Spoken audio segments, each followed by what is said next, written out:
Hi, my name is Christine and I am your librarian at Christina's Bookshelf.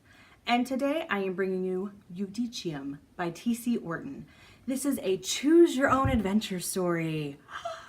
What I think is fantastic about this is like when I was younger, choose your own adventure stories were my jam. But I always got caught early and arrested, taken to jail, murdered, you know, all those wonderful things. The beauty of this story is that we're on our way to jail. It's like the books from my youth stopped, let me grow up, and now my character, once again, that I get to play is going to big boy jail. Take that, Mother Nature. The character that we get to be in this story is Fayt. He's half elvish, half human. He's never really belonged anywhere because the elves don't want him and the humans don't want him. So he has very feminine features, long, beautiful hair, and when this is pointed out to the other prisoners, they start looking at him a little differently, like he's fresh meat, like they're gonna take advantage of this. This prison in this fantasy world is kind of like a fantasy version of Alcatraz, like nobody escapes. What I want to warn you about before you're like, Christina, this sounds wonderful, I love Choose Your Own Adventure. This book is dark, gritty, grimy.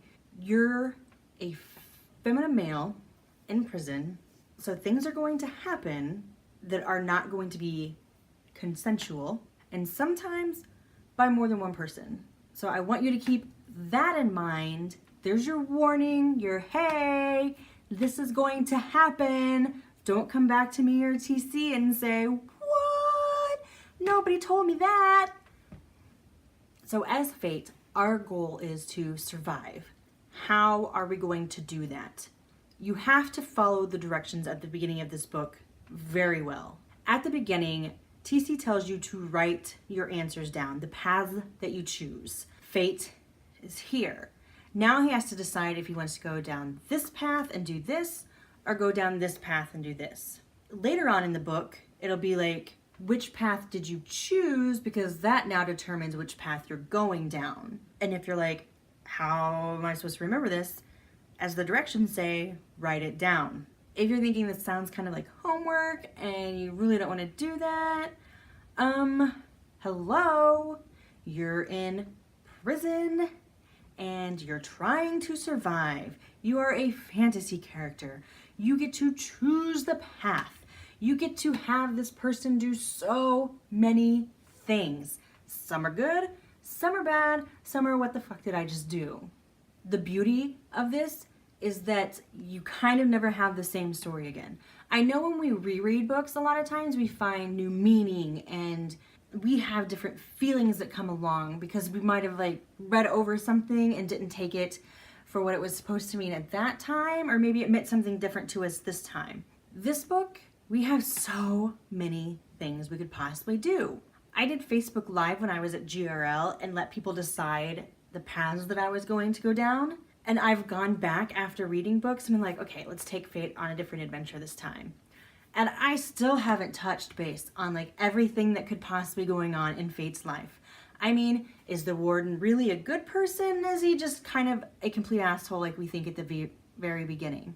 Does Fayt survive? Does Fayt die? Does Fayt become this abominable human being that just kind of lets anybody do anything just so he can continue breathing air? There's so much going on, so many places to go. I just can't express how much fun this book is if you can get into the whole dark and dirty and sinister situations.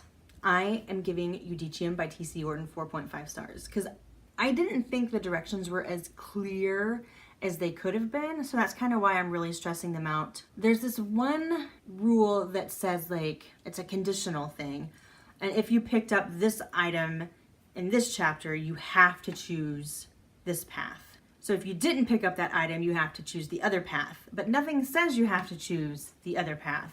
I mean, obviously, it's kind of, when I look back at it, like, hello, Captain Obvious. But I still was like, well, we don't have the shard, but I guess we can pretend like we do and go down this path, or do we want to go down this path? When really, if we didn't have that piece, we had to go down the other path. I know, it sounds convoluted and confusing, but sit down, read the instructions, and then just go. Have some friends over, do some drinking. You're going to have a blast with it. Some things are going to make you highly upset. maybe even a little uncomfortable, but that's life. So if you've enjoyed this review, I'm gonna ask that you help me with that YouTube algorithm and give me a like. Leave me a comment. I love to interact with all of you guys, and go ahead and hit that subscribe button. I try to get stuff out every Sunday through Thursday, but I never know what time. And that's the magic of the subscribe button, is that you will get a notification when I have something new for you. If you like me and think this chick's pretty awesome, down below I'm gonna leave my Facebook page and my Twitter. If you have a book or an arc you'd like me to read, you request via website. Iudicium, a paranormal fantasy choose your own adventure story by T.C. Orton. I said stars earlier, but what I think I'm going to give it is 4.5 buckets of fried chicken from KFC. That other 0.5 is coming to me, and it's all white meat, extra crispy chicken breast. Thanks for sharing, TC. Bye. Hi, my name is Christina, and I am your librarian here at Christina's Bookshelf. And today I am bringing you Boy Puppet by Christian Baines. Just kidding. I am bringing you Puppet Boy by Christian Baines. I am formally and announcing publicly to the world that Christian Baines is my Canadian brother from an Australian mother. I freaking loved this book. There's so much dark, dry humor